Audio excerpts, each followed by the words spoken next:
To make this salad, I start with the orange sesame dressing. As you'll see, making your own fresh and nutritious dressing at home is so easy and affordable. Add fresh orange juice, rice vinegar, avocado oil, sesame oil, Dijon mustard, agave, and salt to a jar with a lid. Tighten on the lid and shake it until it's emulsified. Et voila! The crispy tofu is easy to make also.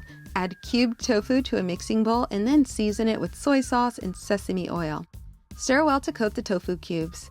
Next, you'll sprinkle on cornstarch, and this is going to give the tofu a crispier texture when it's air fried or baked.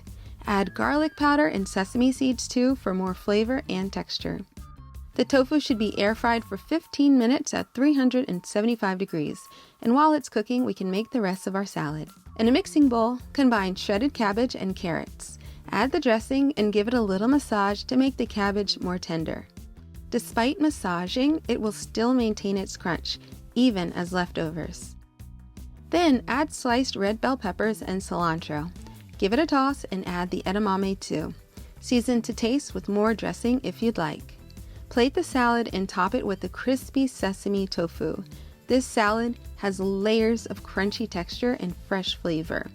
The full recipe can be found on my blog, sweetpotatosoul.com, along with hundreds of other delicious and easy vegan recipes. Sign up also for my newsletter to be notified of new recipes and get free meal plans every week. Thanks for watching.